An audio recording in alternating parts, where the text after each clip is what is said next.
Hello student, तो हम chapter 15 की प्लांट ग्रोथ रेगुलेटर्स की कैरेक्टरिस्टिक्स फर्स्ट लेक्चर में पढ़ चुके थे। तो अब हम यहाँ स्टार्ट करेंगे the growth of plant growth regulators. Then start from the lecture. Now interestingly, the discovery of each of the five major group of PGRs have been accidental। अब जो डिस्कवरी हुई PGRs की, पांचों PGRs की जो discovery वो बहुत accidental हुई। All this started with the observation of Charles Darwin and his son Francis Darwin when they observed that the coleoptiles of canary grass responded to unilateral illumination by growing towards the light source phototropism. तो कोलियोप्टाइल्स, पहले हम बता दें कि कोलियोप्टाइल्स होता क्या है। जो यंग सूट होती है उसके टिप पे जो कवरिंग होती है उसी को हम लोग बोलते हैं कोलियोप्टाइल्स। तो उन्होंने चार्ल्स डार्विन एंड उनके सन फ्रांसिस डार्विन ने कैनरी ग्रास की कोलियोप्टाइल्स को देखा। तो उन्होंने ये पाया कि जितनी भी जो कोलियोप्टाइल्स हैं वो सारे किसकी तरफ बेंड कर रही हैं, लाइट की तरफ बेंड कर रही हैं। मतलब फोटोट्रॉपिज्म हो रहा है जब लाइट की तरफ बेंड कर रही हैं। After a series of experiments, it was concluded that the tip of coleoptile was the site of transmittable influence that caused the bending of the entire coleoptile। तो एक सीरीज ऑफ एक्सपेरिमेंट के बाद ये पता चला कि वो जो कोलियोप्टाइल्स हैं वो ऐसी कोई मतलब ऐसी चीज़ है जो उन कोलियोप्टाइल्स को बेंड करवा रही है। Auxin was isolated by FW went from tips of coleoptiles of oat seedling. तो फिर ओट सीडलिंग के कोलियोप्टाइल्स के टिप से ऑक्सिन डिस्कवर्ड हुआ और बाय दी FW वेंट। ये बहुत इंपॉर्टेंट लाइन है कि ऑक्सिन किसके द्वारा डिस्कवर हुआ, तो FW वेंट के द्वारा डिस्कवर हुआ from the tips of coleoptiles of oat seedling. The Bacane flusing seedling disease of rice seedling was caused by a fungal pathogen Gibberella fujikuroi. तो ये बकाने जिसे हम लोग फ्लूस सीडलिंग भी बोलते हैं, ये राइस सीडलिंग में डिजीज़ कॉज होता है। और ये किसके द्वारा, एक फंगल पैथोजन है जिब्रेला फ्यूजिकोराई है, उसके द्वारा ये कॉज होता है। ई Kurosawa reported the appearance of symptoms of the disease in rice seedling when they were treated with sterile filtrates of the fungus। तो ई कुरोसावा थे, उन्होंने ये ऑब्जर्व एक उन्होंने फंगस का स्टेराइल फिल्ट्रेट्स किया अनअफेक्टेड राइस सीडलिंग पे। तो उन्हें ऐसे सिम्टम्स मिले कि वो डिजीज़ उसमें आ रही है, ऐसे सिम्टम्स उसमें मिले। The active substance were later identify as gibberellic acid. तो ये जो डिजीज़ कॉज कर रहा था वो कौन सा था, जिब्रेलिक एसिड ही उस डिजीज़ को कॉज कर रहा था। F. Skoog and his co-workers observed that from the internodal segment of tobacco stems, the callus proliferated only if, in addition to oxygen, the nutrition medium was supplemented with one of the following। तो पहले बता दें आगे, तब ये बताएंगे कौन कौन से मिनरल्स हुए। F. Skoog एंड उनके कोवर्कर्स जो थे वो टबाको स्टेम्स के इंटरनोडल सेगमेंट्स में कैलस जो प्रोलिफ्टेड हो रहा था उसको प्रोलिफ्टेड होने के लिए ऑक्सीजन और कुछ अलग से मिनरल्स की ज़रूरत थी। तभी वो क्या होगा, जो टबाको स्टेम्स का के इंटरनोडल का सेगमेंट्स है कैलस, वो डिस्कवर प्रोलिफ्टेड होगा। तो अलग से भी मीडियम ऑक्सीजन के अलावा भी अलग से न्यूट्रिशन की ज़रूरत थी। तो वो कौन कौन से न्यूट्रिशन थे, चाहे एक्सट्रैक्ट्स ऑफ वेस्कुलर टिश्यू हो या फिर ईस्ट एक्सट्रैक्ट हो या कोकोनट मिल्क हो और DNA हो। Skoog and Miller later identified and crystallized the cytokinins promoting active substance that they termed kinetic। उसके बाद में Skoog और मिलर ने आइडेंटिफाई एंड क्रिस्टलाइज किया साइटोकिनिन प्रोमेटिव एक्टिव सब्सटेंस को, जिसको बाद में नाम दिया गया kinetic. During mid 1960 3 independent researchers reported the purification and chemical characterization of 3 different kinds of inhibitors, inhibitor B, abscisin second and dormin. तो मिड 1960 के मिड में 3 रिसर्चर ने इंडिपेंडेंटली वर्क किया और उन्होंने 3 डिफरेंट काइंड्स ऑफ इनहिबिटर्स की chemical characteristics निकाली। तो उन्होंने मतलब तीनों ने अलग अलग पाया, एक इनहिबिटर बी पाए, एब्सिशन सेकेंड पाए एंड डोरमेंट पाए। Later all the 3 were proved to be chemically identical. It was named abscisic acid ABA। उसके बाद में ये पता चला कि तीनों ने एक ही केमिकल पे वर्क किया है और उसके बाद उसको नाम दिया गया abscisic acid ABA। Cousins confirmed the release of a volatile substance from ripened orange that hastened the ripening of stored unripe bananas। तो कज़न ने ये डिस्कवर किया कि उन्होंने ये पाया कि कोई वोलेटाइल सब्सटेंस है जो पके हुए ऑरेंज से जो कच्चे बनानाज हैं उसको जल्दी पका रहा है। Later this volatile substance was identify as ethylene, a gaseous PCR। बाद में ये पता चला कि जो वोलेटाइल सब्सटेंस है जो पके हुए ऑरेंजेस से बनानास को जल्दी पका रहा है वो क्या है, इथिलीन है, और जो एकमात्र गैसियस PCR है। Now physiological effect of plant growth regulators. तो अब हम क्या पढ़ेंगे, जो प्लांट ग्रोथ रेगुलेटर्स हैं उनके फिजियोलॉजिकल इफेक्ट्स क्या क्या है। तो first, auxin. Auxin was first isolated from human urine. Human urine से पहली बार ऑक्सिन को आइसोलेटेड किया गया। The term auxin is applied to the indole 3 acetic acid IAA। तो जो IAA है वो हमारा क्या है, ऑक्सिन है।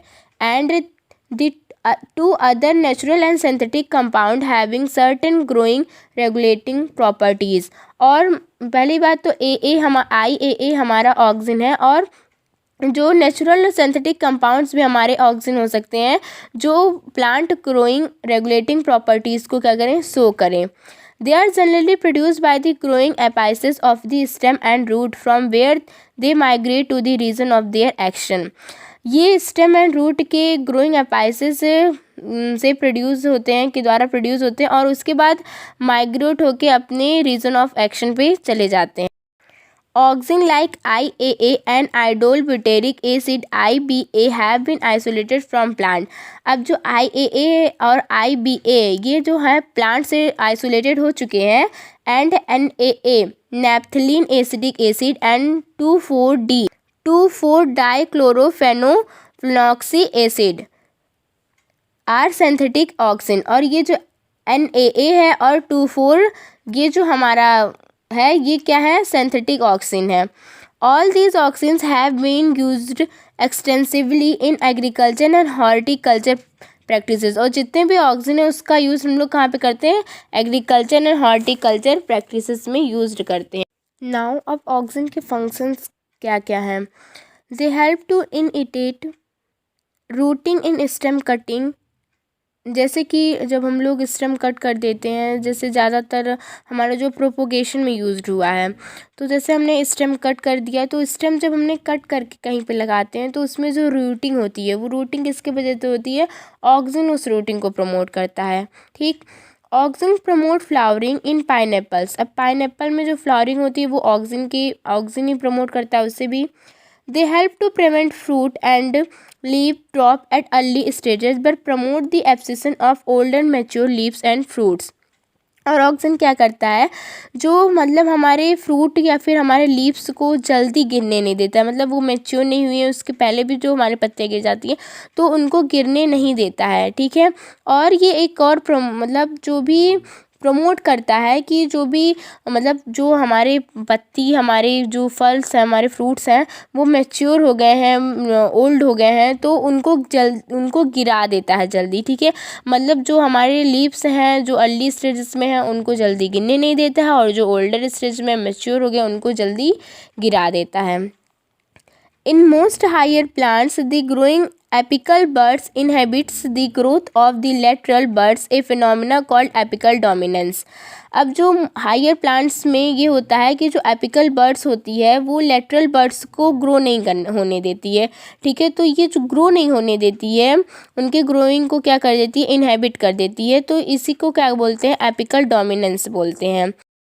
Removal of suit tips decapitation using result in the growth of lateral birds. अब इस एपिकल डोमिनेंस से हटने के लिए हम क्या करेंगे, जो हमारा सूट टिप्स है उसको रिमूव कर देंगे, कट कर देंगे, जिससे हमारा जो प्लांट है वो सीधा ना मतलब सीधा हाइट में ना बढ़े और बगल साइड से भी बढ़े। तो इसलिए हम लोग उसको क्या करते हैं, सूट टिप को कट कर देते हैं। It is widely applied in A tea plantation hedge making, और ये टी प्लांटेशन और हेज मेकिंग में भी अप्लाई होता है। Auxin also induce parthenocarpy example in tomatoes, और ऑक्सिन क्या है, पार्थेनोकार्पी में भी इंड्यूस करता है। पार्थेनोकार्पी मतलब सीडलेस फ्रूट, ठीक है, जैसे कि टमाटो।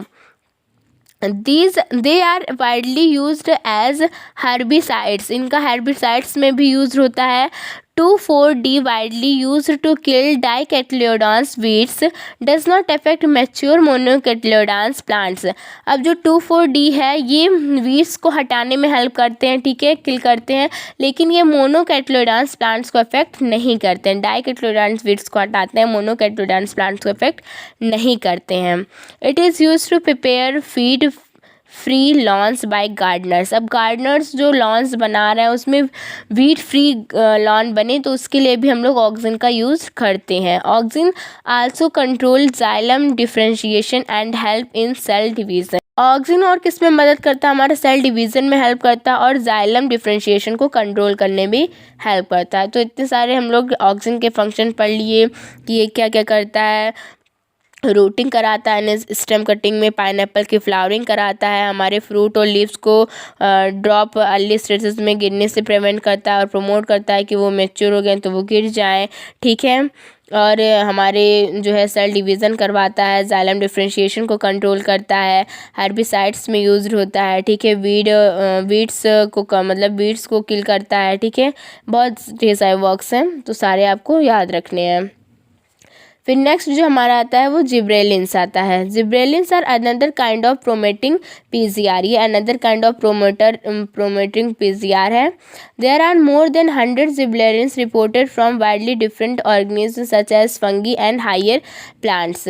तो हायर प्लांट्स और फंगीज में मतलब बहुत ज़्यादा 100 से भी ज़्यादा जो है जिब्रेलिन्स आज डिस्कवर्ड हो चुके हैं। They are denoted as GA1, GA2, GA3 and so on. तो इनको कैसे डिनोट किया जाता है, ऐसे GA1, GA2, GA3 ऐसे डिनोट किया जाता है, ठीक है।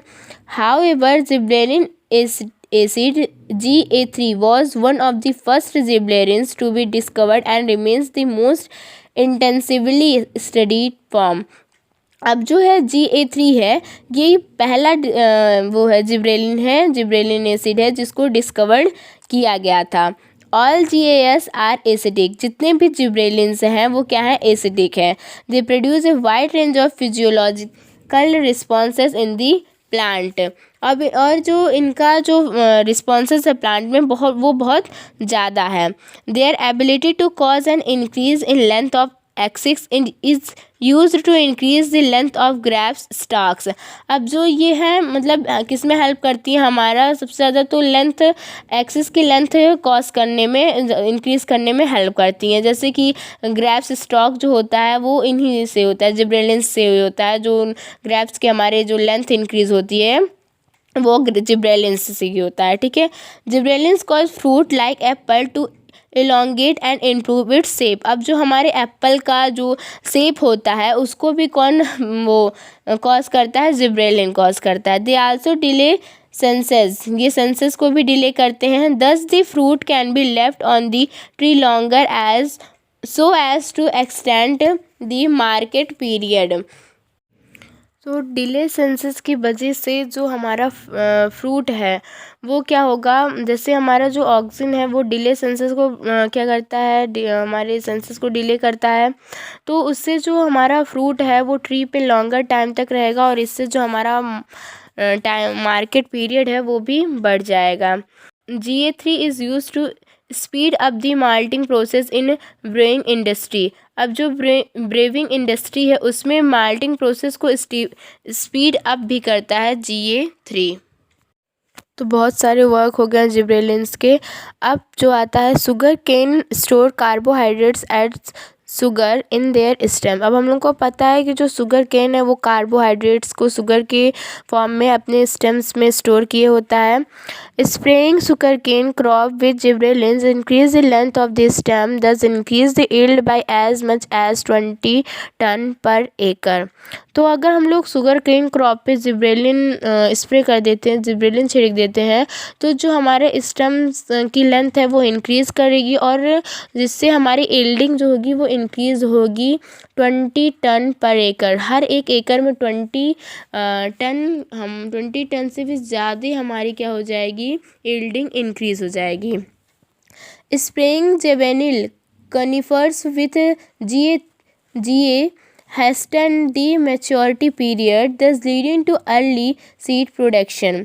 अब हम लोग जेवेनिल कनिफर्स पर GA अगर हम लोग छिड़क देते हैं तो उससे क्या हो जाएगा, उनका मैच्योरिटी पीरियड जल्दी आ जाएगा और जिससे कि सीड प्रोडक्शन क्या हो जाएगी, जल्दी हो जाएगी। Gibberellin also promotes bolting. और जिब्रेलिन क्या प्रमोट करता है, बोल्टिंग प्रमोट करता है। ये बहुत ही इंपॉर्टेंट लाइन है। हम जिब्रेलिन क्या प्रमोट करता है, बोल्टिंग प्रमोट करता है। बोल्टिंग क्या होती है, जो just prior to flowering internode elongation. जो इंटरनोड इलोंगेशन होता है, जो फ्लावरिंग के पहले ही होता है, वो होती है हमारी बोल्टिंग होती है। तो ये जिब्रेलिन जो है वो बोल्टिंग कराता है in beet, cabbage and in many plant with rosette habit. तो ये बोल्टिंग कराता है बीट में, कैबेज में और कई प्लांट्स में जिसमें रोसेट हैबिट होते हैं। ठीक है, तो ये सारे वर्क हैं जिब्रेलिन्स के। फिर नेक्स्ट हमारा क्या है, cytokinin. Cytokinin have a specific effect on cytokinesis and were discovered as kinetic from the autoclaved herring sperm। तो साइटोकिनिन का स्पेसिफिक इफेक्ट होता है साइटोकिनेसिस पे। और ये जो है साइटोकिनिन्स है, ये पहली बार डिस्कवर किया गया हैरिंग के स्पर्म से। हैरिंग मतलब एक टाइप ऑफ फिश है, तो उसके स्पर्म से इसको डिस्कवर्ड किया गया साइटोकिनिन्स को एज ए काइनेटिक के रूप में। ठीक है, kinetic does not occur naturally in plant. तो जो हमारा काइनेटिक है वो मतलब नेचुरली प्लांट में ऑकर नहीं करता था। Search for natural substance with cytokinins like activities led to the isolation of gelatin from corn kernels and coconut milk. तो ऐसे सब्सटेंस का खोज होने लगा जिसकी एक्टिविटीज़ क्या हो, साइटोकिनिन्स के तरीके से ही हो। तो फिर हम लोग को जेटिन मिला, कहाँ से मिला, मिल्क, कोकोनट मिल्क से मिला और कॉर्न कैनल से मिला। Since the discovery of zeatin several naturally occurring cytokinins and some synthetic compounds with cell division promoting activities have been identified. तो जब जेटिन का वो डिस्कवरी हुआ तो ऐसे मतलब नेचुरली साइटोकिनिन्स ऑकर होने लगे और सिंथेटिक कंपाउंड्स और मतलब सेल डिवीज़न के लिए प्रोमोटिंग एक्टिविटीज मिल गया। इन सब का क्या हुआ, इन सबको आइडेंटिफाई किया गया, सेल डिवीज़न को प्रमोट होने लगा। ठीक है, natural cytokinins are synthesised in region where rapid cell division occur. अब जो नेचुरल साइटोकिनिन्स हैं वो उस रीजन में बनने लगे जहाँ पे सेल डिवीज़न जल्दी ऑकर हो रहा है। For example root apices, developing shoot, buds, young fruit etcetera. तो जहाँ पे सेल डिवीज़न रैपिड होगा वहाँ पे नेचुरल साइटोकिनिन्स सिंथेसिस होंगे। जैसे कि डेवलपिंग शूट बर्ड का डेवलपिंग हो रहा है, यंग फ्रूट्स डेवलप्ड हो रहे हैं, या फिर रूट एपिकल्स, इन सारे रीजन्स जहाँ पे रैपिड सेल डिवीज़न होता है वहाँ पे साइटोकिनिन सिंथेसिस होते हैं। It helps to produce new leaves, chloroplast leaves, lateral shoot growth and advantageous shoot formation. और साइटोकिनिन्स हेल्प करता है हमारे न्यू लीव्स को डेवलप्ड करने में, क्लोरोप्लास्ट लीव्स में डेवलप्ड करने में, सूट का ग्रोथ कराने में, लेटरल सूट ग्रोथ कराने में, और एडवांटेजियस सूट जो है उनका फॉर्मेशन करवाने में। एडवांटेजियस सूट मतलब जैसे हमारे रूट से रूट निकल रही है तो इसको बोलते हैं एडवांटेजियस। ठीक है, इनका फॉर्मेशन करवाने में। Cytokinins help overcome the apical dominance. अब जो हमारा ऑक्सिन है जो कि एपिकल डोमिनेंस करवाता है उसको रोकने में हमारा हेल्प कौन करता है, cytokinins. They promote nutrients mobilisation which help in the delay of leaf senescence. और ये क्या कराता है, जो न्यूट्रिशन का मोबिलाइजेशन कराता है। जैसे कि कोई लीव्स है हमारे प्लांट की, वो क्या हो रही है, सूख रही है, तो उसके मतलब उसके पास न्यूट्रिशन की कमी आ गई है, तो ये साइटोकिनिन्स क्या करेगा, उसको न्यूट्रिशन प्रोवाइड करेगा जिससे वो उसका सेंसेस ना हो। ठीक है। फिर नेक्स्ट जो हमारा आता है इथाइलिन, ये गैसेस पीजीआर है।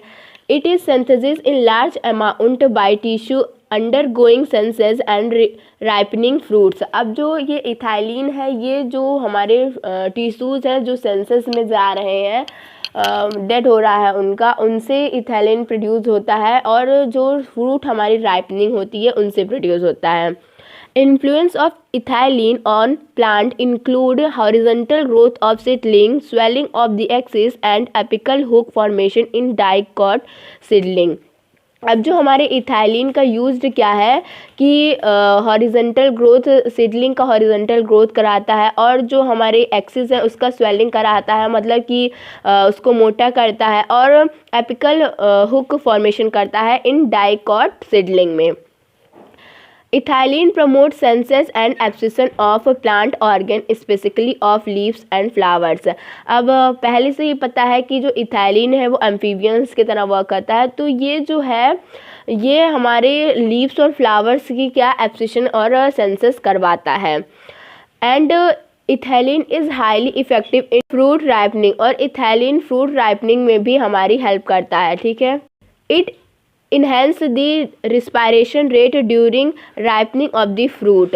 ये जब हमारे फ्रूट का राइपनिंग होता है तो उस टाइम में जो रिस्पायरेशन रेट है उसको क्या कर देता है, इंक्रीज कर देता है। And this rise in the rate of respiration is called respiratory climatic. और जो मतलब कि हमारे जो रिस्पायरेटरी रेट है, जब राइपनिंग के टाइम में हमारी रिस्पायरेटरी रेट बढ़ी, तो जो हमारी रिस्पायरेटरी रेट बढ़ी उसी को क्या बोलते हैं, रिस्पायरेटरी क्लाइमेटिक बोलते हैं। फिर नेक्स्ट है ethylene breaks seed and bud dormancy, inhibits germination in peanut seed sprouting of potato tubers. अब जो हमारा इथाइलिन है वो क्या करता है, सीड और बड डॉर्मेंसी को क्या करता है, ब्रेक करता है, जिससे जो पीनट सीड है वो जर्मिनेट होते हैं, और जो पोटैटो ट्यूमर में क्या स्प्राउटिंग होती है। Ethylene promotes rapid internode petiole elongation इन डीप वाटर राइस प्लांट। अब जैसे डीप वाटर राइस प्लांट क्या हो गया, हमारा पैडी धान हो गया, तो उसमें इंटरनोड इलोंगेशन करवाता है, बहुत जल्दी की इंटरनोड इलोंगेशन हो। इट हैज़ लीव्स अप और upper part of the shoot to remain above water. और ये क्या करता है, लीव्स या फिर अपर पार्ट हमारे सूट के, तो वो वाटर के ऊपर ही रहें, इसमें भी हमारी इथाइलिन हेल्प करवाता है। Ethylene also promote root growth and root hair formation, thus helping the plant to increase their absorption surface. और इथाइलिन क्या कराता है, ये जो है रूट ग्रोथ और रूट हेयर का फॉर्मेशन कराने में भी हेल्प करता है, जिससे कि क्या है, अगर वो रूट हेयर करवा रहा है और रूट हेयर फॉर्मेशन करवा रहा है और रूट ग्रोथ करवा रहा है, तो उससे क्या होगा कि जो हमारी प्लांट की एब्जॉर्बेशन सरफेस है वो इंक्रीज करेगी, तो इसमें हेल्प करवाता है। ठीक है। And ethylene is use to inhibits flowering and for scrunching for synchronizing fruits in pineapples. It also includes flowering in mango। ये क्या करता है, inhibits है flowering, मतलब plants में, और जो मैंगो में है उनमें flowering inhibits करवाता है। ठीक है। Since ethylene regulates so many physiological processes, it is one of the most widely used PGR in agriculture। तो बहुत ज़्यादा वर्क हमने पढ़े इथाइलिन के कि जो है हमारा रूट हेयर फॉर्मेशन करवा रहा है, रूट ग्रोथ करवा रहा है, फ्रूट राइपनिंग में हेल्प कर रहा है, हॉरिजॉन्टल ग्रोथ सीडलिंग का करवा रहा है। ऐसे बहुत सारे वर्क हम लोग पढ़े, तो ये बहुत ज़्यादा मतलब वाइडली यूज्ड पीजीआर, तो बहुत ज़्यादा वर्क है इथाइलिन का। ठीक है। The most widely use compound at source of ethylene is ethephon. अब जो इथेलिन है वो गैस है, तो इसीलिए उसका जो हम लोग यूज़ करते हैं उसको इथेफोन में यूज़ करते हैं। Ethephon is an aqua solution is readily absorbed and transported within the plant and release ethylene slowly। अब जो इथेफॉन है वो एक्वा सोल्यूशन है, वो प्लांट के द्वारा बहुत जल्दी एब्जॉर्ब हो जाता है और ट्रांसपोर्ट भी हो जाता है। उसके बाद वो प्लांट से क्या रिलीज होता है, इथेलिन स्लोली रिलीज होता है। इथेफॉन hastens fruit ripening in tomatoes and apples and accelerate abscission in flowers and fruit, जैसे tinning of cotton, cherry and walnut.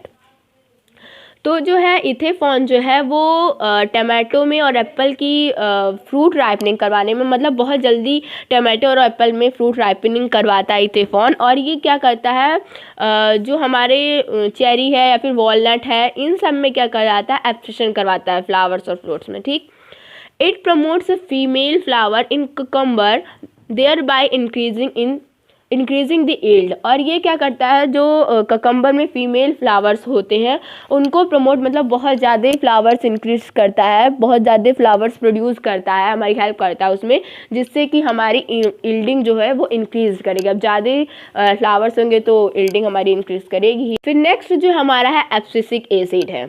Abscisic acid क्या है, ABA।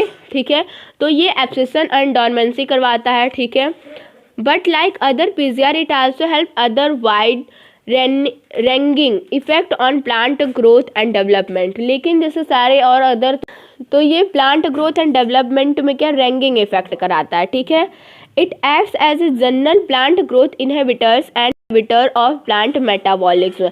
ये प्लांट ग्रोथ इनहिबिटर और प्लांट मेटाबॉलिज्म के inhibitors के रूप में एक्ट्स करता है। ठीक है, ABA इनहेबिट्स सीड जर्मिनेशन को होने से रोकता है ABA। ठीक है, इनहेबिटर है तो रोकेगा ही। ABA stimulates the closure of stomas in the epidermis and increase the tolerance of plants to various kinds of stress. ठीक है, therefore it is also called the stress hormone. अब जो है, जो एपिडर्मिक का स्टोमच है उसको मतलब क्लोज्ड करता है। ठीक है, स्टोमचा को हमारे क्लोज्ड करता है, और इसी जिससे जो है प्लांट को जो है वेरियस काइंड्स ऑफ स्ट्रेस से बचता है। जैसे कि कहीं पे हमारे प्लांट की वाटर की कमी है और अगर स्टोमचा ओपन है तो वाटर तो लॉस होगा ही, भले से कमी है वाटर की, तो उसको क्या करता है, बंद करता है, जिससे हमारे प्लांट की स्ट्रेस जो है वो कम होती है, और इसीलिए इसको स्ट्रेस हार्मोन भी बोलते हैं। मतलब वैसे तो ये क्या करता है, सीड जर्मिनेशन में इनहेबिट करता है, लेकिन ये एक और अच्छा काम करता है कि हमारे प्लांट की क्या करता है, स्ट्रेस को कम करता है। ठीक, ABA play an important role in seed development, maturation and dormancy. Seed development में और मैचुरेशन डॉर्मेंसी में इसका इम्पॉर्टेंट रोल है। By including dormancy, ABA help seeds to withstand desiccation and other factor unfavour for growth. और ये क्या करता है, सीड को विथ स्टैंड डेस्टिनेशन, सूखना, तो सीड को सूखने के टाइम में क्या करता है, विथ स्टैंड रखता है कि मतलब कि वो क्या करें, सूखे ना। ठीक है, लेकिन और अदर ऐसे फैक्टर्स करता है जो कि ग्रोथ के लिए अच्छे नहीं हैं।